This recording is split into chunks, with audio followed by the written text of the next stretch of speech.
Star के classification के बारे में बात करेंगे, स्टार्स के बारे में बात करेंगे। जो स्टार्स का हमारा बाकी का बचा क्वेश्चन था उसके बारे में बात करेंगे। आज हम बात करेंगे क्लासिफिकेशन ऑफ स्टार्स। हम लोग स्टार्स को किन श्रेणियों में बांट सकते हैं?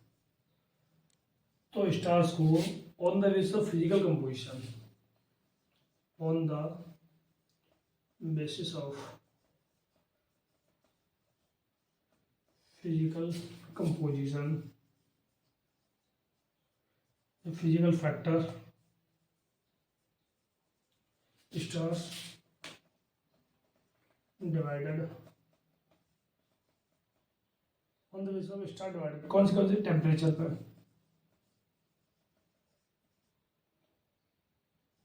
Temperature, brightness, spectrum, shape size, इनके आधार पर हम लोग स्टार्स को निम्न श्रेणियों में बांट सकते हैं। सबसे पहले बात करते हैं हम लोग ब्राइटनेस के आधार पर। तो ब्राइटनेस के आधार पर हम स्टार्स को 3 भागों में बांट सकते हैं। पहला पोर्शन है जो स्टार्स होते हैं वो हायर ब्राइटनेस। एक तो स्टार के जो बहुत ज्यादा चमकते हैं, एक होते हैं moderate brightness, moderate bright star, ठीक है। तीसरा है लोअर ब्राइट स्टार। जो स्टार्स होते हैं हमारे वो 3 तरीके के होते हैं, या तो बहुत ज्यादा चमक रहे होंगे, हायर ब्राइटेस्ट स्टार होंगे, या फिर मॉडरेट ब्राइट स्टार होंगे, या फिर लोअर ब्राइट स्टार होंगे। अब आपके क्वेश्चन बनना होगा हमारा सन किस प्रकार का है। तो हमारा सन, ध्यान रखना आपको, सन इज मॉडरेट ब्राइट स्टार। सन हमारा है वो मध्य मॉडरेट स्टार है, ना अधिक ज्यादा चमकीला है ना कम चमकीला है। तो ये हमारा स्टार्स का क्लासिफिकेशन हो गया। अब हम स्पेक्ट्रम के आधार पर विभाजित करेंगे। जो हमारे स्टार्स हैं वो स्पेक्ट्रम के आधार पर कितने भागों में विभाजित हैं। स्पेक्ट्रम के आधार पर हमारे स्टार्स हैं वो मुख्यतः आपके 6-7 पोर्शन में विभाजित है, उनको देखते हैं। On the basis of spectrum, on the basis of spectrum. Spectrum का मतलब होता है टेम्परेचर। जैसे हम बात करें पहला स्पेक्ट्रम के स्टार पर O, B, A, F, G, K and M, ये हमारे स्टार्स हैं। जो हमारे स्टार्स हैं वो इन भागों में विभाजित हैं। ये डिक्रीजिंग ऑर्डर ऑफ टेम्परेचर, ये है आपका यानी डिक्रीजिंग ऑर्डर ऑफ टेम्परेचर। सबसे ज्यादा डिक्रीजिंग ऑर्डर ऑफ टेम्परेचर बात करें, सबसे ज्यादा टेम्परेचर होगा O स्टार का होगा, फिर B स्टार का होगा, फिर A स्टार का, फिर F स्टार, फिर G स्टार का, लास्ट में K स्टार का, लास्ट में M स्टार का। तो ये स्टार्स हैं वो इस टाइप के स्टार्स होंगे, तो इनका अकॉर्डिंग टेम्परेचर इस अनुसार होगा। अब बात करें हमारा सन वो किस प्रकार का है। तो सन हमारा G टाइप स्टार है। कौन सा? G टाइप स्टार है। एक बात और आपको ध्यान रखनी है, जो स्टार्स हैं लाइफ साइकिल, स्टार्स की लाइफ साइकिल हम कैसे पता करेंगे, लाइफ स्पेन कैसे पता करें, जीवन कैसा है। जो ब्राइटेस्ट स्टार होगा, brightest star has shorter life span. जो हमारा सबसे चमकीला तारा होगा उसका जो लाइफ स्पेन होगा वो सबसे कम होगा, एंड वाइस वर्सा। जो कम चमक रहा होगा उसका ज्यादा समय होगा। बात समझ रहे हैं? तो ये हमारे स्टार्स के कुछ बारे में बात थी। अब वैसे पोल स्टार और बर्नार्ड स्टार के बारे में बात करते हैं। जो हमारा पोल स्टार है एंड बर्नार्ड स्टार, ये हमारे फेमस स्टार हैं, मुख्य तारे हैं। हमारे जो पोल स्टार हैं वो नॉर्थ डायरेक्शन में साइन करता है। ये इस तरह से साइन करता है क्योंकि ये कहाँ इंक्लाइंड होता है, in the northern portion, northern portion, ये उत्तरी भाग में जो क्या नाम है नॉर्थ पोल का उत्तरी भाग है उसमें ये स्टेबल्स रहता है, जिसका इसे यहाँ साइन करता है। इसके बाद हम कुछ और बात करते हैं, जैसे जो मोस्ट शार्प वेवलेंथ होती है, द मोस्ट शार्प वेवलेंथ, जो मोस्ट शार्प वेवलेंथ होती है वो आपकी होती है 550 नैनोमीटर। आपको ध्यान रखनी है सबसे ज़्यादा जो चमकीली, जो सबसे ज़्यादा चमकीले तारे की जो स्टार्स की जो वेवलेंथ होती है 550 नैनोमीटर होती है। उसके बाद हम बात करते हैं दूरी के बारे में, डिस्टेंस के बारे में। हम लोग स्पेस में जो दूरी होती है वो किस में नापते हैं, लाइट ईयर में। जैसे हम अपने यहाँ दूरी सेंटीमीटर, मीटर, किलोमीटर इन चीज़ों में मापते हैं, ऐसे ही जो स्पेस में हम दूरी नापते हैं यूनिवर्स में जो दूरी को हम मेजर करते हैं वो हम करते हैं लाइट ईयर में। स्टार्स के बारे में बात करेंगे, जो पृथ्वी से दूर कितने हैं। हम लोग जो डिस्टेंस है वो किस में नापते हैं, वो हम मापते हैं लाइट ईयर में। डिस्टेंस को हम लोग मेजर करते हैं लाइट ईयर में। जैसे हम अपनी पृथ्वी पर दूरियां सेंटीमीटर, किलोमीटर, मीटर इनमें नापते हैं, वैसे ही जो स्पेस की दूरियां होती है वो हम किस में नापते हैं, लाइट ईयर में। अब हम बात करें एक लाइट ईयर में कितना मीटर होता है। एक प्रकाश वर्ष में 9.46 इंटू 10⁻15 मीटर, एक लाइट ईयर में इतना मीटर होता है। ठीक है, अब हम सन के बारे में बात करें। पृथ्वी से सन कितना दूर है, वेरी स्मॉल,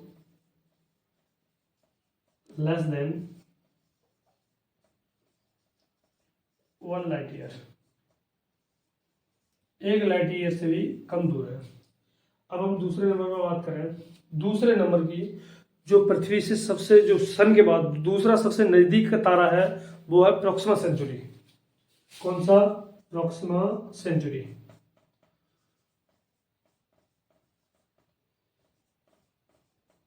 प्रोक्सिमा सेंचुरी ये जो पृथ्वी से दूर है 4.22 लाइट ईयर, एल्फा मतलब लाइट ईयर। तीसरे नंबर पर बात करें Alpha Centauri. Alpha Centauri, Alpha Centauri हमारी पृथ्वी से कितने दूर है, 4.36 लाइट ईयर। ये हमारा सूर्य के बाद सबसे नजदीक का तारा है, वो है सन के बाद, वो है प्रोक्सिमा सेंचुरी। दूसरे नंबर पर इसके बाद भी कौन सा है, अल्फा सेंचुरी। इसके बाद एक और तारे के बारे में बात करते हैं, वो है साइरस। यह है most brightest star, most brightest star, सबसे चमकीला तारा है साइरस, जिसको डॉग स्टार साइरस बोल देते हैं। यह है 8.60 लाइट ईयर। ये हमारी पृथ्वी से इतना दूर है। दोस्तों ये कैलकुलेशन कर सकते हैं, तो हमारे इतने दूर है। अब हम एक एक करके इन सभी के बारे में जानेंगे और डिटेल में जानेंगे। सोलर सिस्टम के बारे में बात करेंगे, सौरमंडल के बारे में बात करेंगे। सौरमंडल होता क्या है, सोलर सिस्टम, SYST। ये जो आपको टॉपिक चल रहे हैं ये आपका जनरल कंपटीशन से लेकर, स्कूल के बच्चे हैं स्कूल से लेकर जनरल कंपटीशन तक का ये कवर करेगा।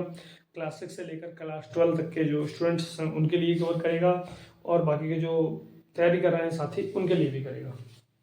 सबसे पहले सोलर सिस्टम होता क्या है। Solar system, solar system all celestial body,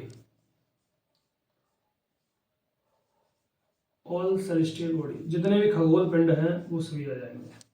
खगोल पिंड होते कौन से हैं, star, planet, asteroids, meteors, comets, satellite. ये सभी क्या है, ये सभी हैं सेलेस्टियल बॉडी। इन सभी सेलेस्टियल बॉडी को मिलाकर हमारा सोलर सिस्टम बनता है। सोलर सिस्टम में हमारा जो सन होता है, सन के चारों ओर जो ये भी रिवॉल्व, जो भी प्लेनेट वगैरह हैं ये सेलेस्टियल बॉडी है, वो सन के चारों ओर रिवॉल्व करते हैं। हमारे ये सन है, चारों ओर ये बॉडी सन के चारों ओर एक इलिप्टिकल पाथ में रिवॉल्व करती है। क्यों करती है इलिप्टिकल पाथ में? जैसे यहाँ मरकरी ग्रह हो गया, या आपका वीनस हो गया, ये आपके जो पाथ है ये गोल वाला, ये कौन सा इलिप्टिकल, इसको बोलते हैं इलिप्टिकल पाथ। ये इलिप्टिकल पाथ में मूव करती हैं। क्यों करती हैं? क्योंकि इनके अंदर होता है ग्रेविटेशनल फोर्स,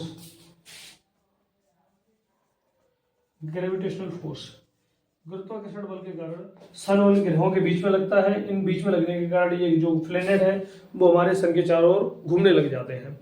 अगर ऐसा ना होता तो ये ग्रह होते वो टेंजेंटली मूव करते। ये हमारा सर्कल है, ये टेंजेंटली इस प्रकार हमारे आउटर स्पेस में मूव करते हैं। जो हमारा आउटर स्पेस है उसमें इस तरीके से मूव करते अगर ग्रेविटेशनल फोर्स काम ना करता तो। अब बात करते हैं इन सोलर सिस्टम में सन के बारे में बात कर ली। अब सन है क्या इस सोलर सिस्टम में? जितनी भी सोलेस्टियल बॉडी हैं इनमें जो सन है, मास इनका कितना होता है, इन सारी चीज़ों के बारे में बात करेंगे। अब सोलर सिस्टम में जो सन होता है उसका मास होता है 99.97% मास। हमारे सोलर सिस्टम में 99.97% मास अकेला सन का होता है। 0.03% mass of other celestial bodies. जो अन्य खगोल पिंड बने उनका मास होता है। इनमें से भी 92% मास सिर्फ दो प्लेनेटों का है, एक जुपिटर और एक है सैटर्न, मतलब बृहस्पति ग्रह और शनि ग्रह। इन दोनों ग्रहों में 92% मास है। बाकी ग्रह हैं इनसे कम मास है। तो अकेला जो सन में है 99.7% mass of the solar mass. Solar system का जो पूरा मास है उसमें से 99.97% अकेला सन का मास है, बाकी के प्लेनेटों का मास है। अब प्लेनेटों के बारे में बात करते हैं। हमारे प्लेनेट कितने हैं? हमारे सोलर सिस्टम में हमारा सन और हमारे 8 प्लेनेट हैं। इससे पहले हमारे 9 प्लेनेट हुआ करते थे। तो आप बोलोगे एक प्लेनेट कहाँ गया फिर? मानो दिस इज अवर सन। ये एलिप्टिकल पाथ है, बनाने की जरूरत नहीं है क्योंकि ये सन के चारों ओर है। ये हमारा मरकरी, वीनस, अर्थ, मार्स, ये हमारे एस्ट्रॉइड्स हैं। इसके चारों उल्का पिंड बोलते हैं वो है। इसके बाद जुपिटर, इसके बाद सैटर्न, इसके चारों ओर मोटी सी होती है, फिर यूरेनस, फिर नेपच्यून। ये हमारे 8 ग्रह हैं। हिंदी में कहा है बुध, शुक्र, पृथ्वी, मंगल, बृहस्पति, शनि, अरुण, वरुण।